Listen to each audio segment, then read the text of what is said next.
I think that having the PCCEP staff interim lead the meetings would be a good idea as well. So I don't know if anyone else, just whatever the ones else's thoughts are, but I just wanted to share that.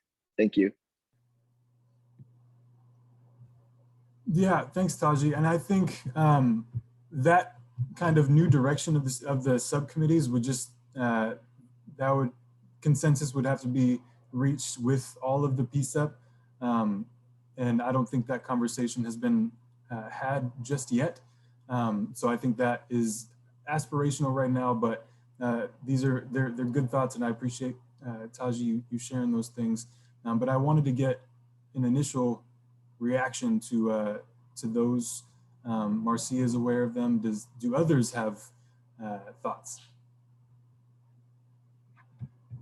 Or Marcia, do you want to provide any more insight? My initial thought is I wondered if we should do like a poll for the 3 options that you have so that we can work towards those. If folks have an opinion, that'd be like a quick solicitation of information. The other thing is that one of the things that we've suggested just in building the committee up is doing a really intentional outreach to different community-based organizations so that they have a greater stake. I mean, many organizations have community engagement folks or folks that are working on different variations of public safety initiatives. And I think it would be great to have more of a community presence. So I wonder if folks have recommendations for outreach efforts and I'm sorry for the road noise.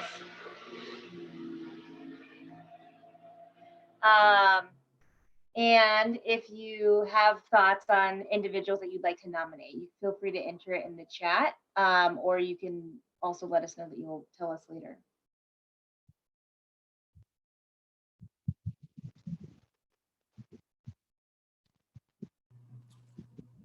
Donna says that it might be a good idea to have a non-member chair instead of assigning someone the chair. And I would agree with that.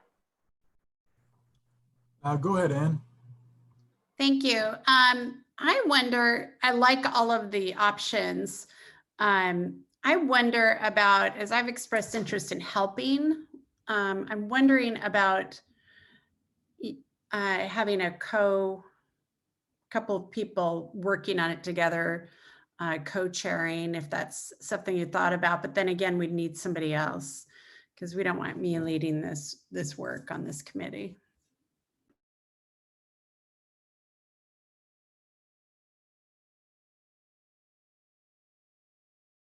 One radical thought that came to my mind in the co-creation of maybe future initiatives and co-chairing, and don't freak out, PPB, but I wonder what it would be like if we had a law enforcement officer and a PCCEP member co-chair, co-create the future agenda item that bridges that gap between PCCEP and Portland Police and community, and start to co-create together. You don't have the answer right now. It's kind of out there, but if you have thoughts, you can let us know. I'm not going to freak out for a minute, Marcia. I like that idea, and I'd be more than happy to discuss the possibilities there. I think that's a great idea.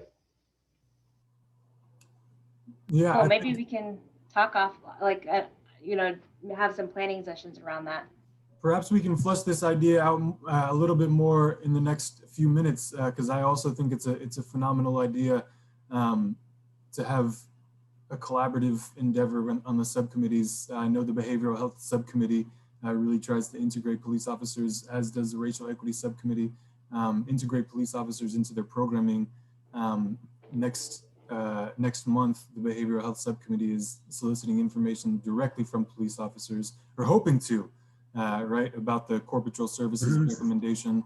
Yeah. So we've sent a couple of emails to PPB representatives to try to get rank and file police officers in the seats on the Zoom calls so they can give their insight. But I see that Donna has her hand raised. Do any other police officers or any other PCCEP members have any thoughts on having a police officer and a PCEP member co-chair the Racial Equity Subcommittee. Donna, then Amy.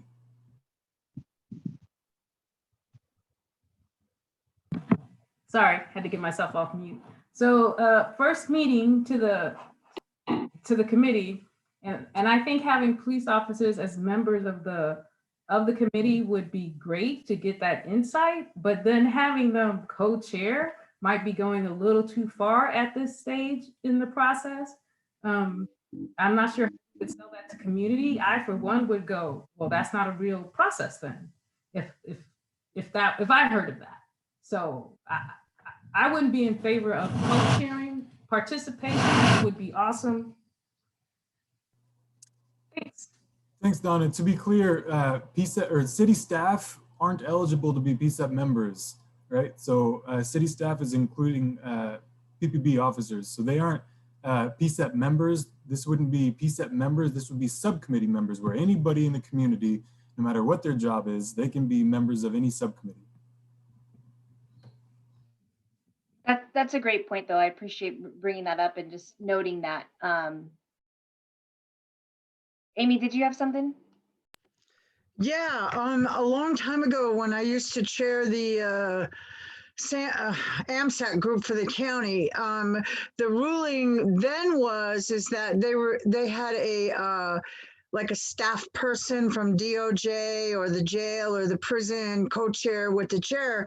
And it worked out really well because we got information that we normally wouldn't get, you know, from just having a meeting. People would be able to bring current information or things that were happening within the systems that we weren't privy to. So you know, we might want to come up with maybe another name for it. You know, how about chair emeritus? That's what they use, you know, in a lot of groups for chairs that have kind of termed out and are still on the committee. But chair emeritus might be, or support, you know, support person or something that has the relationship of the reason why we're doing this, which is to provide supportive conversations for all parties. So maybe a better name would be more appropriate, you know, than co-chair. Might sound a little too parliamentarian going forward, but just my thoughts. I would enjoy it. I don't have a problem with it, but there are other perspectives out there. So I like to support. I think it's great. You can come co-chair at my meeting. I don't mind. Yeah, that's great feedback. I appreciate that a lot. And I think what I'm hearing you all say, without saying these exact words, is that you like the spirit of the idea of this collaboration, but we just need to get technical on the title, and that's something that we can work through. And I would be happy to help the future chair work through that. Do other PCEP members have thoughts, or officers, on what that would look like and maybe next steps?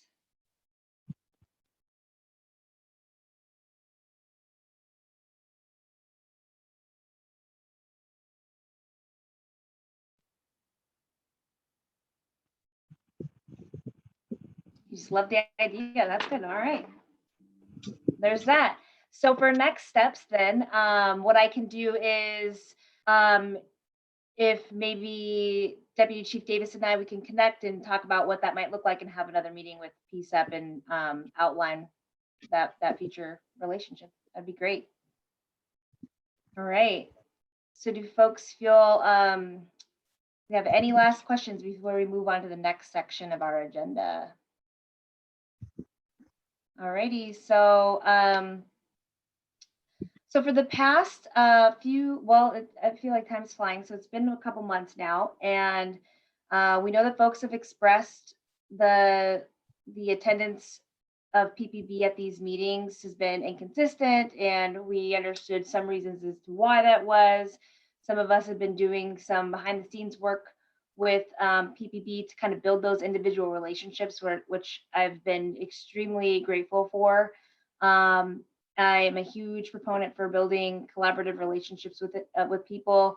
That's how we get work done as a community. And so thank you to the officers who are here today and Portland Police members that are here today to have this conversation with us. And also thank you on behalf for the behavioral health subcommittee. I know that Amy's done a really great job with getting law enforcement present there as well. The dialogue that we're going to have today is really to address, we did a lot of planning around this, and we've had conversations in the past about addressing stops data. Kind of feels like a dirty word, or like a naughty word. We're not allowed to talk about it, and when we do, it doesn't end well. And so we've had many conversations about how do we address this, and how do we acknowledge it. And so we know that racial profiling exists. We know that there are disparities in the STOPS data. We know that people want changes in policing so that we can all feel safe and protected in this community. And the purpose of this dialogue today is to allow PPB to reflect on the data and share the ways in which they can help move the community forward. So I'm going to just kind of go through the ground rules a little bit. This will be a reflective dialogue. So I will ask PPB to go first, and then I will ask PCCEP and community to share what they heard, and then pass it on to PPB for a response. And so before we get started, would someone like to read off our core values?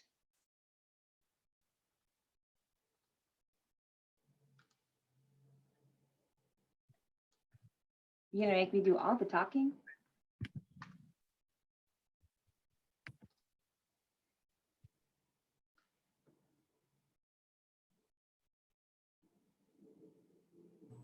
I would be happy. Help you. Oh, go ahead. It's like the waiting game, right? Like who could do it? I don't have it right. Why don't you go and I'll help in the next. Okay, I'm gonna turn off my video because I don't know when Sage is gonna jump on the screen. So I will turn it off, but you can also. Core values also are in the chat for you. Okay. So. These are the PCCEP core values. Yes. Listen actively and respectfully, share airtime, be present and open to new information / perspectives, assume positive intent, respect each other, respect the group, speak your own truth, communicate directly, honestly, and respectfully, ask questions to clarify, call out bias, be okay with ambiguity. And I would also add, because of my bias, understand that you're on Indigenous land at all times whenever you speak. Thank you, Theo. So we have, because we spent a lot of time with our icebreakers, which I do think were important, a little less than an hour to have this conversation. So please be mindful, hold your questions and comments until I call on you. And just a reminder that transformation happens when people feel heard, valued, understood, believed, and there's a willingness to change. So about 10 minutes before we wrap up the dialogue, I'm going to put a link to a Jamboard for those of you who are able, that I will ask what you can do right now. And so there'll be instructions later on. So I'd love to get your interaction towards the end. So the question today, and we can go in whatever order, but I'm going to pass it on to PPB now and just give you the floor on the STOPS data and how you all are able to help move the community forward. Well, thanks, Marcia. And I'm not gonna, it's my intent to just kind of frame our participation very briefly, and then I want to pass it on to Ty and Chris and Mark, because they're really our, they're a representative of our practitioners who are out there in the community every day actually using stops. But we know from years of data collection that there are disparities that consistently show up in our stops data. We know that there are race and ethnic disparities in who gets stopped and for what, and a larger disparity usually in who gets asked for consent to search on those stops. So I will tell you that just in the last couple of years, there's been some court decisions or a court decision in particular that has seriously impacted the legal basis on which an officer on a traffic stop will ask for consent to search. And so one of the things that I'm looking for when the 2020 data comes out here shortly is if that court decision has had an impact. I anticipate that that will reduce the number of consent searches on traffic stops. Consent searches are not the only way someone may be searched on a traffic stop. If someone is arrested during a traffic stop, say they're found to be driving under the influence, they may be searched incident to arrest. There's also, there's a mobile vehicle exception. I won't bore everyone to death with all of the details of those things, and some other kind of exigent circumstances, exceptions to the search warrant rule. But we know that those disparities exist. The other thing that we know, because we hear it, and I hear it certainly from a very wide variety in the community, is that there is a belief that particularly people of color get stopped more often for things where they are left with the impression after that encounter with one of our police officers that they were chosen for this police intervention really because of their race. This is a vexing question for all of American policing. We are by no means the only organization that struggles with this issue. And on the inside, nothing breeds a defensiveness inside a police organization like taking on this issue sometimes. But we've committed to just taking a clear-headed look at what is going on here that causes, especially these impressions that people get, and how we can stop having that impact in the community. And I'll be very frank, I think it starts with just admitting that that impact exists and that it's not an impact that we want to have. I think we're there as an organization, but then, then how, right? That's the next question. So I was hoping might be helpful is if Sergeant Engstrom is a representative of the traffic division, Officer McDonald is a representative of patrol, and then Sergeant Friedman is a representative of investigations. And what I have found as I have researched this issue is each of those assignments uses traffic stops in really different ways to do some really different things. And so I was wondering if it would be helpful if just briefly each of them touched on how they use traffic stops. And the last thing I will say is that under all circumstances, our expectations as an organization is, when we talk about how a unit or an assignment uses traffic stops, the bottom line is whatever they're doing when they're making traffic stops, it has to follow the law and it has to be respectful of people's legal civil rights. So maybe if we could start with Sergeant Engstrom, if you can just talk briefly about how in the traffic division, you all use stops for traffic safety. Thanks, Chief, appreciate it. So like I said before, I've been in the traffic division for about a decade, 4.5 years as an officer, and now I've been back there for about 5.5 years as a sergeant. And as part of our core mission, we're out there to help make these streets as safe as possible as a traffic division. All of us use these roadways on a daily basis, and we want them to be as safe as possible. That's the bottom line. And so we use a couple of tools, education. We have classes that we teach. We try and put things out on social media. We try and educate at the door when we're doing a traffic stop, and then enforcement as well when it comes to issuing a citation or a warning or things like that. Now, you may or may not be familiar with the fact that the traffic division has recently undergone a huge staffing reduction. I'm actually the only full-time motor unit in the police bureau right now. The rest of our guys have gone back to the precincts. Almost 20 officers and sergeants gone back to the precincts to assist them with 911 response and taking the call loads, which is our primary function. So the majority of traffic enforcement from our standpoint as traffic division has really gone down. Thankfully, we have a lot of help from Oregon Department of Transportation in the form of grants. So our traffic officers who still have their motorcycles and their cars can come in on their off time, or when staffing numbers allow for it at the precinct, they can do traffic enforcement.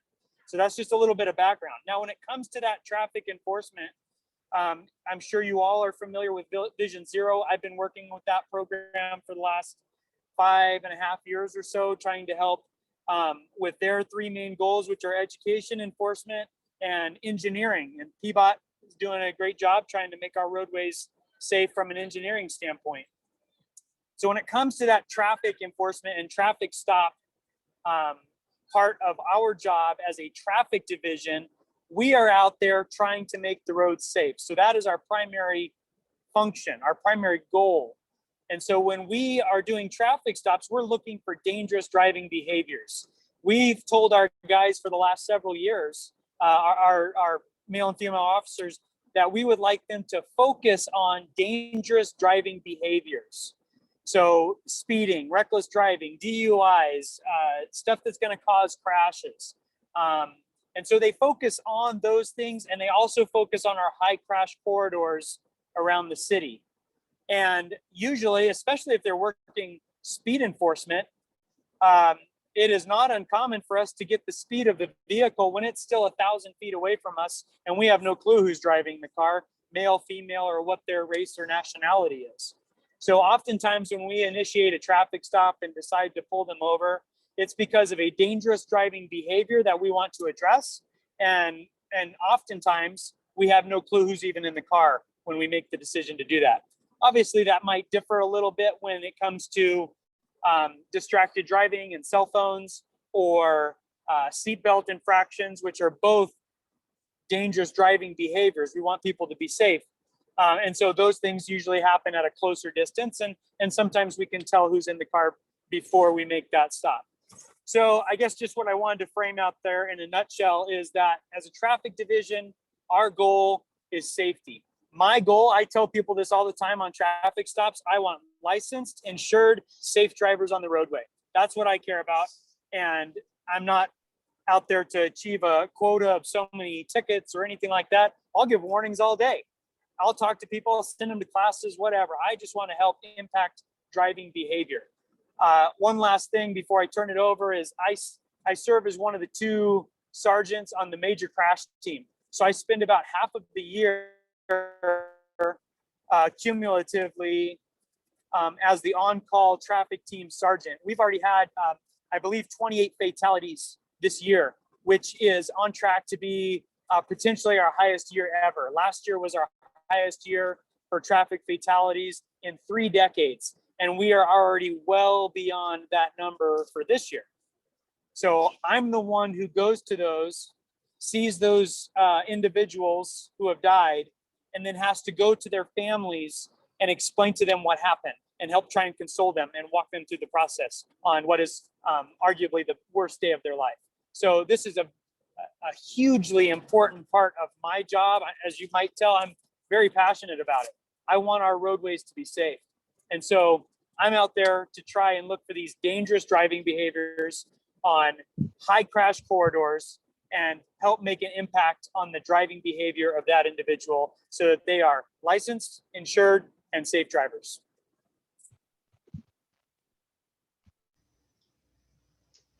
Thanks, Ty. Chris, would you maybe weigh in on just how, so, and one thing I will point out is there are differences in the stops data numbers as well for traffic officers as a group versus patrol officers versus investigative assignments, which is one of the reasons why I asked for this representation. And I will tell you that typically, and this is where the issue of benchmarking comes up with traffic, with stops data, is we have found reliably now that if you benchmark the traffic division's stops data numbers against what we know of the driving population of, and you measure, a good proxy for driving population demographics are who is involved in injury and fatal crashes, which is a little different than demographics in the population. when you match those two things up, we don't see disparities in the traffic division. And again, we're going to talk about the data, but then there's still this qualitative issue that we still have when people get stopped and they come away with that perception. But Chris, can you talk about just what traffic stops look like basically in patrol, and then Mark, if you want to, if that helps everyone. Sure, thanks, Chief. So basically, patrol and the aspect of traffic enforcement is multifaceted. It's not, there is the safety aspect as well, but especially for officers, and like I was talking about earlier with training new officers, it is a very useful tool as far as teaching them not only how to use things like discretion about when they do and don't write someone a citation for something, also how to talk at times with the public, and not only use the utmost respect, but just a little nuts and bolt thing here. Like I always tell my trainees, the first thing out of your mouth should always be why you stopped the person, because then that immediately tends to nullify, sometimes things get a little argumentative with people about why they were stopped. It's always great to let them know at the very beginning of things why that happened.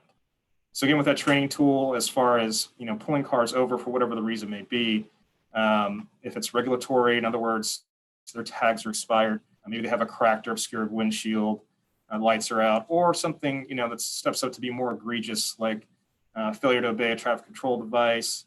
In other words, we're on a stop sign, 11.265. When trainees get to do that over and over again, they start to not only learn all those other skills that I was talking about, which in some cases not only involves figuring out that there's actually criminality going on, figuring out that someone is driving drunk, figuring out, oh, hey, there's a gun on the floorboard, there's a large quantity of drugs that I can see on the rear floorboard, things of that nature for a training tool. It starts getting them into these situations where they're starting to learn how to work through problems. And that's what you want as far as that training aspect is concerned. Now, when you're a younger officer, and this is a little bit anecdotal as well, and I look back at the very beginning of my career, I wrote a lot of citations.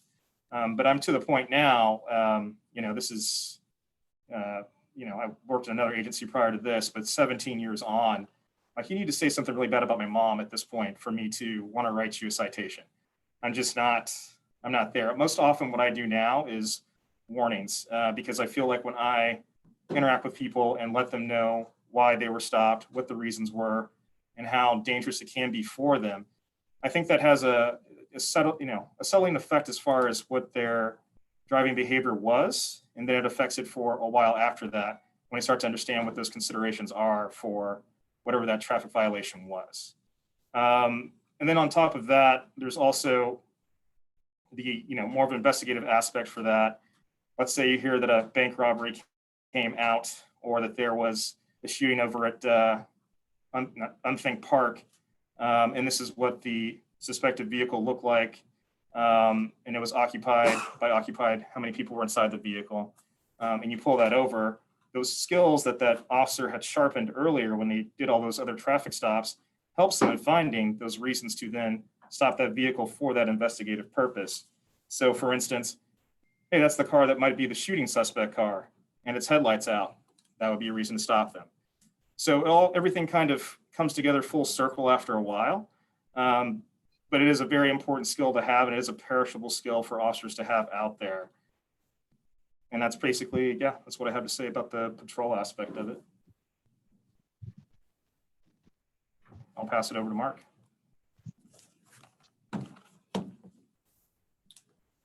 So I'll talk a little bit about investigative stops.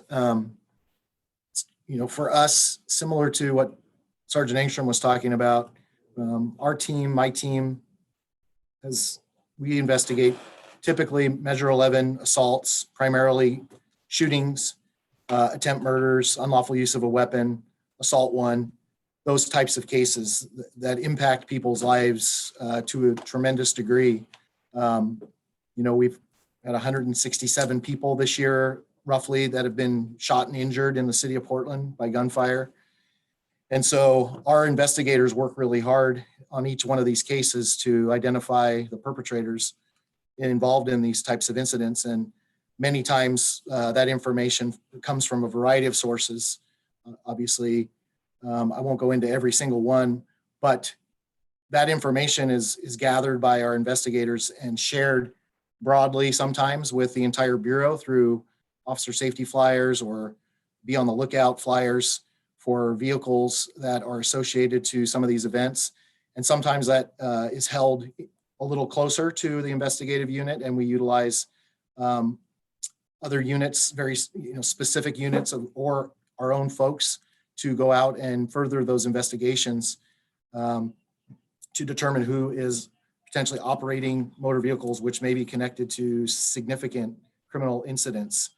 And so traffic stops are a tool, an important tool for us at times to push or move a case forward, to get additional information to the investigators regarding the people who are associated with the vehicles that may have been used in these crimes, and it may not be the suspects every time.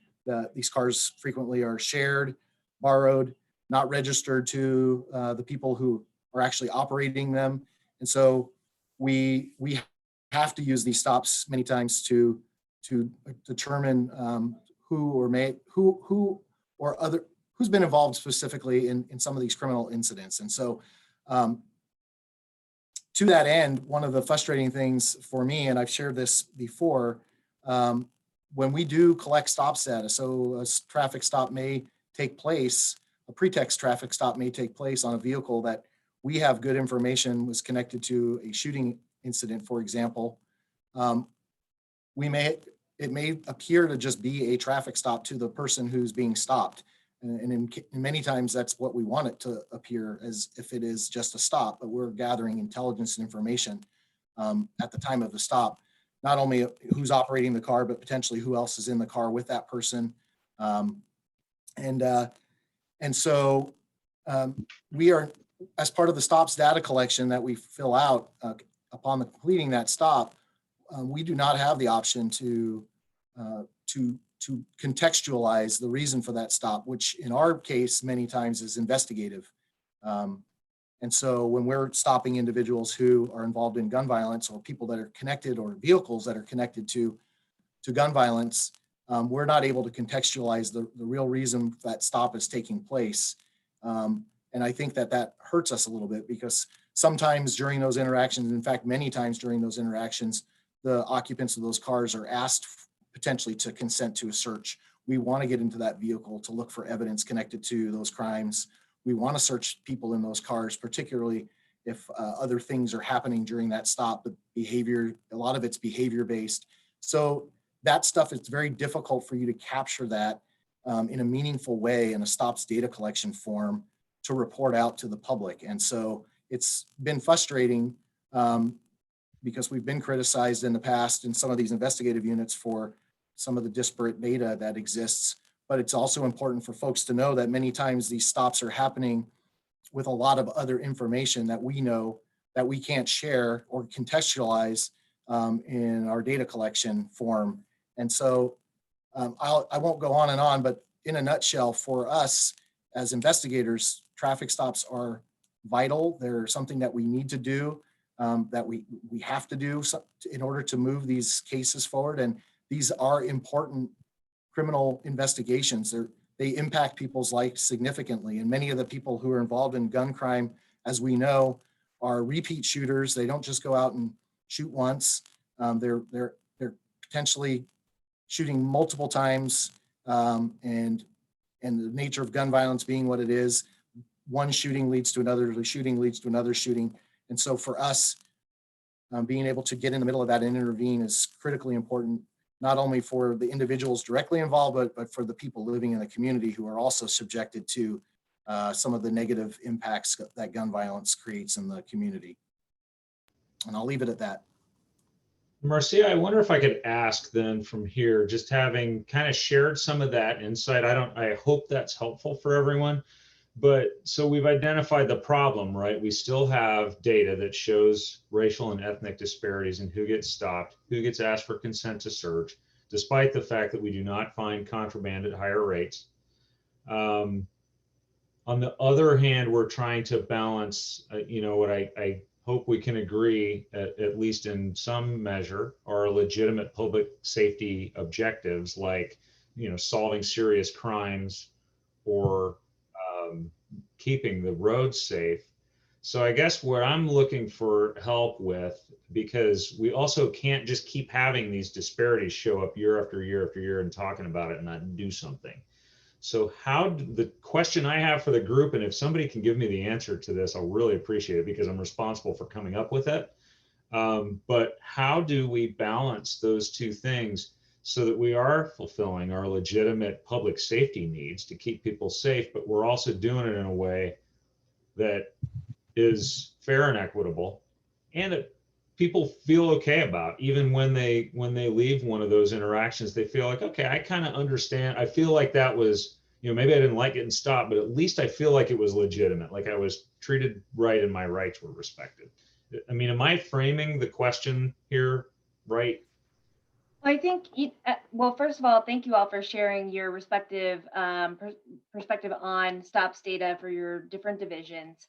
One of the things we talked about in the planning group was really how to figure out how to recognize the collateral damage despite the data that we have. Is what is the community perspective and the fear that exists when Black men specifically are pulled over and their experience, or people of color in general, and what their experience is like, regardless of the reason for the stop. And so I want to make sure that we don't deviate from that, but we also, I want to pass it to PCCEP and community for folks to reflect on what they heard and give some feedback on the question that you just asked. So if folks want to either raise their hand in the PCCEP or in the chat, you can do that, or just go ahead.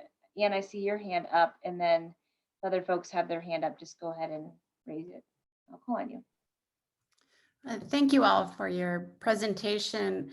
One thing that I have heard a number of times, and the data I think reflects, is as you said, Chief, the disparate times that we're pulling over, that we have data that people of color have been pulled over. And I've heard numerous community members say that they have been walking along a street and they're pulled over and they're told, or police pulls over and asks them to, talk to them. And they're told that they're looking for someone that looks like them and they're a person of color. And so I'm wondering what your idea is, how to address that. I'm kind of wondering what your idea is on that. Yeah, and I think that it's not a completely analogous experience at all that I myself have had. But if I can use an example from my own life experience, when I was a kid, just for various reasons, it seemed like I came into contact with the police a lot, and they were not always very pleasant experiences. And I got stopped in my own driveway once by two sheriff's deputies who were looking for somebody that I apparently matched the description of. And they just determined I wasn't who they were looking for, and then they just split. And there was no explanation. There was no discussion of how, what was it, the clothes I was wearing, or how much did I look like the person that you were looking for? Do you think that would help in the circumstances that you've described, just for the officers to take a couple minutes to just, especially once you realize you got the wrong person, which can happen, to just explain, okay, yeah, here's how we got there. And I mean, I'm not averse to the idea of apologizing to someone too, that you just, stop the wrong person. Or yeah, how do we, because I hear that same thing too. And so to me, I guess my answer to your question is, I feel like we want to make really, really sure that we can clearly articulate later why it was that we stopped that person, what it was about them that led us to believe that was the person we were looking for. And then maybe if we find out we got the wrong person, I feel like we should explain to them how we got there. I know there's other hands up. I just want to do a quick follow-up. Couple of things. I would hope that you're doing, I'm sorry, I have the wrong person. I have not, to my knowledge, actually heard anyone say they were given an apology. That would be number one. And so I hope that that's like first thing you're doing, or will institute that, just on a human level. And on the other hand, I just will speak for myself as a white woman. I have never been pulled over and asked really, ever been said, I'm looking for someone that looks like you. So and I've heard so many people of color that say that. So I'm just really a little surprised by your personal account of that, in terms of tone. And that's not a negative. I'm just kind of, as a white person, just pointing that out, that it concerns me. But thank you. Thanks, Anne. I'm gonna get Donna on. So her hand was next. Okay, thank you. I wanted to say first, I do want to refer to my comment. It would help if there was some admission that yes, African Americans and people and some groups of brown people are stopped at a disproportionate rate. Because when you keep saying the perception, it makes it sound like it's not real. So it's hard to correct a problem if you don't admit there is a problem. Now, regarding some stops, I think there's probably a huge difference between an investigative stop because you think someone committed a crime or there's some crime was committed and this person might be attached to it, and a stop where someone is just fishing. And that would be the typical traffic stops. Now, police are highly trained professionals. Should they be stopping someone for expired tags? Or should we be using that resource somewhere else? That's something that should be considered. And then even in the crime situation, when you say I'm stopping someone who is looking like you, not that long ago, when you listen to the news and they describe the perpetrator, if it was a person who was of color, they would say the person's color, and the descriptions are always vague. So when you say, oh, I stopped you because I'm looking for a Black male between 5 feet and 6 feet, that's not going to make the person feel any better. But if you say, oh, I stopped you because a car of this description was reported, blah, blah, blah, that would make someone think it wasn't me, it was the car. And an apology is someone, as Officer Davis mentioned, would be great. But then also be prepared if that person says, well, how can I confirm that statement you just made to me is true? Like, oh, you just said you stopped me because my car was reported as, or a car similar to mine was reported seen leaving a scene. If you don't believe it, how can that person verify? And then it'll make them feel like, oh, he was telling the truth. So. Yeah, Thank I you, appreciate that. I certainly was not, and I think I probably didn't communicate very well because I think that, yes, there is a problem, and we know that because of two things. One is data that shows that these disparities exist. We have data that shows that. We also have a lot of the lived experience and the stories that we hear from people in the community that back that data up. And that also, I mean, you start to hear patterns emerge when you hear a lot of these stories. So I apologize. I don't think I communicated very well there that, yeah, I think there's a problem. And I think that's why we're here. And I think we know it from the data and from the lived experience and the stories that we're hearing. Thank you. Amy, I see your hand is up. Wow, Donna, that was amazing information. Made my head spin. It was so true. I got to share with everyone that when I took the police training and I went to the building where we were doing the automobile stop scenarios and everything, and one of the scenarios seemed really nonchalant, and then all of a sudden the suspect pulls out a gun and everyone's dead. Okay, so I guess you can say that experience stayed in my brain thinking of the possibilities of what could happen at any time a stop is made. So I'm wondering if there's a way with all this technology to just do due diligence with the plates, the registration, the insurance, all the things that everybody in the world has to have in order to legally drive in Oregon. And maybe if we actually, you know, kind of look at some of the realities of the reasons why people are stopped. Could it be that a lot of people believe they don't have insurance or driver's license, or they stole the car? I mean, there's a lot of implicit bias out there, but technology has given us a way to look up way more stuff than we ever could before. And that way we don't have to approach anyone unless we're absolutely sure. And maybe that might alleviate, you know, the contention. I don't know. I'm just thinking technology. We have GPS, we have cell phones, we have computers, we have DMV. So is that a possibility to do more work around securing the all the details of the car scenario first? I'm gonna actually I'll let you respond, Chief Davis, and then I have a comment to that. Yeah.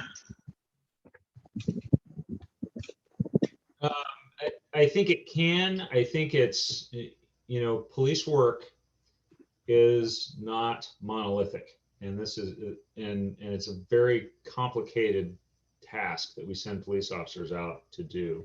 And so I think there are circumstances where technology can help be more precise in terms of making that decision. Do I stop this person or not?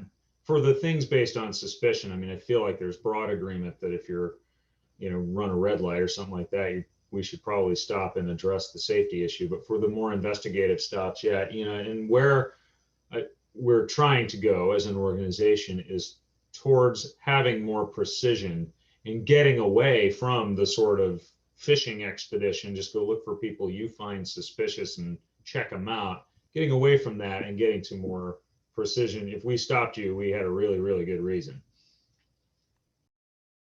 What I want to, and Officer Friedman, I will call on you in just a second. What I want to say about this is just note that Theo put a link in the chat about what it would look like if police didn't actually make stops. And then to comment to what you suggested, Amy, I think from a legal perspective, that makes sense in a data collection perspective. And I also want to note that for drivers, for undocumented drivers, they can't get a license. So also being mindful of, I mean, they can in certain areas. I think that just changed in Oregon, but for a long time that wasn't possible for undocumented people to get driver's license. And so being really mindful that the ideas that we're coming up with don't have unintended impacts that just further perpetuate the racial profiling that we do see. And so I want to hand it off to Mark really quick, but I also want to get to, I think we're getting really technical into the stops piece, and I want to get into this. We talked a lot before about the fear of stops and that connection with law enforcement, and how do we move forward in building trust in relationships with law enforcement when the numbers look like this? Like what do we do? I mean, I suspect the numbers are not going to change for a while. So Mark, I'll hand it off and then maybe think of that. So basically, I think maybe the answer to what some of these questions are is just transparency and then time, and that being firmly put on the officer that's involved in what's happening. I had a trainee, there was a call that came out about a man that tried to pull a woman into a bathroom at a Chipotle, and there was a specific description that was given. My trainee, who wants to really get out there and do police work and is very excitable and excited to do it, sees someone who matches this description. This person also happened to be that was about to get stopped, African-American. My trainee jumps out, stops this person, tells him why, And I could tell immediately that this man was like, yeah, this is kind of, it's jacked up. I'm not the person you're looking for. And so, and then this goes back to the transparency aspect of this. For our call, dispatch, of course, puts into the call notes what's happening. So that all populates on a computer screen. So I took the time to walk back to the car, get the MDC out, and I told him, I said, sir, would you like to see what the description is of this male that came out? And he said, yes, I would. And I showed him the computer. He took a hold of it, read what was there, and he had a much better understanding of the why of being stopped versus us just jumping back into the car and rushing off to the next call, or to go continue to look for this person that tried to pull the woman in the bathroom. So, and again, that's the onus falls on us as police to take the time to make that happen. I had another traffic stop where there was somebody in the car that had a warrant out for their arrest. We ended up having to get, this car had a lot of people in it, and we get people out of the car in a certain way, have them clasp their hands behind their head, and step out of the car. And, since someone's going into handcuffs, people will get frisked for officer safety purposes and whatnot. A gentleman that I took out of the car by his hands asked me, he said, why did you do that? I don't feel like I'm a threat to you. I don't feel like I'm a dangerous person. And I said, I've never met you before, but if you give me a second, let me show you something. And so I pulled up on my phone a YouTube video where an officer just allowed a man to get out of the car, and then he ended up getting shot in the face because the officer did, because he didn't control that person's hands, and he didn't frisk him before he allowed him to just stand there in front of him. So at that point, the person that I was taking out of the car was like, wow, that happened so fast. I never even knew that guy had a gun the entire time. I was like, that's part of the reason why we do the things that we do. That educational piece there, that transparency and time is really invaluable, I think, when you're talking to folks, when you're doing the course of your job. You can't be in a hurry to run off to the next thing or whatever else. Like, if you have time to stand there and talk and explain what's happening, by all means do that.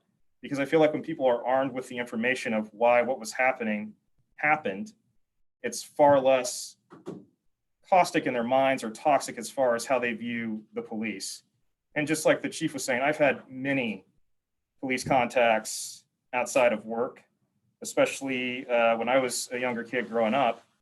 And I can tell you, I can remember the officers' faces that were rude to me or were, off-putting from the get-go, but the ones that actually talked to me like a human being and took some time to explain what was happening and why they were there, I really respected. Thank you for that. So we have just about 10 minutes left with our time. What I have heard so far is an acknowledgement of the disparities in the data. Some of the themes that have come out is that community would like, and law enforcement acknowledges the need for fairness, honesty, openness, and transparency. All part of the pillars of procedural justice. So we know that you're getting that training. And so for the next 10 minutes, I'd really like to take this time to talk about what organizational change and commitments, like how do you quantify the changes that need to happen in order for community to feel safe? And so that these stops so we can see a reduction in the stops. Obviously, there's multiple things that go into a police call. So, I've done some work with the Office of Civic Life, and they've done reports on stops data around like suspicious persons in the neighborhood. And that's on community too, on how we're reporting. And so there's this is a multifaceted issue, but also we're here today to talk about what's Portland Police Bureau's opportunity for changes. Really quick before we move on, I am going to send you this link. So in the last 10 minutes, and Ty, I will call on you. I see your hand raised in just a second. I want to hear from Portland Police. What is it that you do? And I just learned about this new thing. It's like 15%. We all have like 15% of our power and duty or social duties that we can do? And so what is it that we can commit to make a change without more funding, without, without reducing capacity? These are all the things that we hear, without, solving the gun violence issue. There's so many things. What is your commitment? And I would ask that everyone fill that out and just do a sticky on the Jamboard. But Ty, I'll go ahead and pass it to you and then hear from PPB. First of all, I think it's been a great discussion, and I kind of reflect back on our traffic stops that we conduct, and there's things that I can definitely do better. So I appreciate everyone working together and brainstorming ideas. A couple things that one was brought up, a couple things about SDCs, the stops data collection, that I think some holes in that data that need to be addressed also, so that we have the best realistic picture. And I'm not a data or a techie guy, so I don't know how to do it, but Mark mentioned earlier the background and the reasons for the actual stop that may not be captured in the stops data, and whether there was whether it's adding some more boxes to check whether this person was a suspect in something, or that vehicle was a suspect in something, or looked like a vehicle from a flyer, something that would add some more context to why that person was stopped. And then something that wasn't brought up is we have no way of monitoring how many of these stops, these SDCs, are repeat SDCs. For example, if a particular investigator is working on these same couple of individuals who are committing a lot of shootings, maybe those individuals have been stopped several times in the last month or something like that. And so they may be, those particular people may be represented multiple times in the SDCs. So, and I don't know how to correct that. I'm looking for we're always training. We're always having in-service training every year. And maybe it means it's time to put traffic into that training as well, and talk about these stops and talk about other traffic related issues surrounding traffic stops. So thanks for the discussion. Thank you so much. It's great. Chief Davis, do you have anything? Yeah, just to your question, Marcia, I think there are a lot of things that we can do. First of all, I think, and for me, this issue that you bring up of how can people feel safe and trust in their police goes beyond stops, right? Because there are lots of interactions that people have with police officers that aren't stops. Calls to family disturbances, taking crime reports, just a million different ways that police officers come into contact with the community. I think there are a couple specific things that I would like to see us do. One is I would like to see more community involvement in the way we socialize our new police officers. Because I've noticed over the years that, when I came on the job longer ago than I'd like to admit, I look back now on the way I was socialized, and I can kind of see how we can cause some of the issues that we're here talking about, just right there. In terms of, we teach people to view the public with a lot of suspicion, and there's a safety imperative there, because this can be a very dangerous job, and it can be a very unpredictable job. But is there a way for us to socialize people into the profession so that they can still be safe and do what they need to do, but also recognize the need for that human connection, because that's what gets lost in any interaction, whether it's a stop or a call for service or whatever it is. If I am looking at this as a police officer strictly from that suspicion, safety imperative mindset, there's a really good chance that you are not going to like that interaction, especially since we don't usually get called to deal with folks on their best days. So I guess I see a lot of promise in procedural justice, and also in community training, and from the very beginning, just making sure officers understand how they can come off, how they can be perceived, and ways in which they can really cause people a lot of harm in those interactions. Because like Chris said, he remembers every one of those officers he's dealt with outside of work. And I do too. I remember all of them. I guarantee you everybody I've ever dealt with as a police officer remembers me, even though I've had so many of those interactions that I've forgotten a lot of them, right? And just understanding that impact. I don't know if that makes sense, but the other thing I would say, and then I'm going to shut up, is I really think we need to be aware of these incidents where, and I just, for example, I just clicked on the link you sent out, Theo, and there's the video of the cops in Virginia with the military officer on the traffic stop right there. People see that kind of thing now in the popular culture all the time. And so, one of the ideas I like is let's use those as police officers, and let's pick that whole video apart in roll call with all of our police officers, and let's talk about the impact that had on that community and on that individual, and what can we do different so we don't do that. And I think we need to have a lot more of those conversations as well.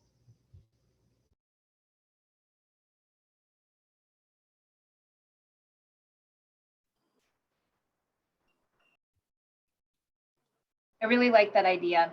There are many examples to use.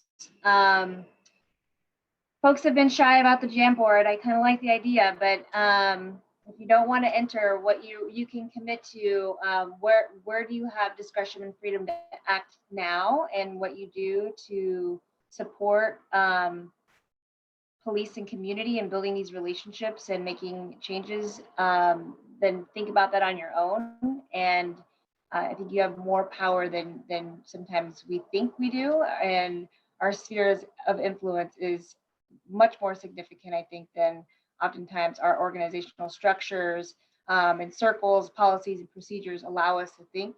And again, just to reiterate, transformative work and transforming systems, which is what we're trying to do, happens when people feel heard, valued, understood, believed, and there's a willingness to change. That means that you as an individual, you as your organization, and you as the people that you serve. And so I think this is a really great dialogue. I appreciate everyone here tonight.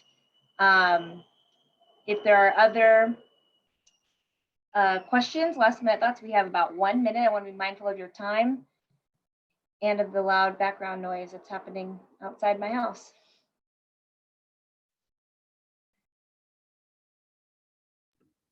Thank you, Marcia, for pulling this together, and thank you all the officers and the chief that's here today. I appreciate it, and our community. Thank you. Yeah, I have a quick comment if I might. July 6th, for everybody in the room, the Behavioral Health Subcommittee is wanting to have deep conversations about the recommendations for the upcoming work. And so I would really enjoy it if all the officers that are here tonight could come and join us on that night. It's from 6 to 7:30, maybe we'll go to 8. And we're going to be talking about the recommendations. I forgot the name of the group. Sorry, it's late. Yeah, be there on the 6th. We'll send you the info. Oh, the Core Patrol Services. We're going to be discussing the subjects under the mental health and addiction section. So we're going to be hearing from officers, hopefully, on their input on the recommendations. So thank you. And if you know any police officers who might have insight, please Yes. come to the meeting. Yes. We will Thank have you. a safe environment too. Much like this one. Thank you so much, Yes. Marcia. Thank you. What a wonderful last meeting. Yes. Thanks, everyone. We're going to Stay on miss for you. just a second if folks have last minute questions, but really appreciate your time. This is great. I hope it's the beginning of many. We need to have more conversations like this. Just scratching the surface. That's Now right. I'll step down. Come on. We're all in. Yeah. Thanks. Thank you, appreciate that. Chief Davis. Appreciate you. Bye, all. Thanks, Marcia. Thanks, Chief. Thanks, Jared. Thanks, Jared.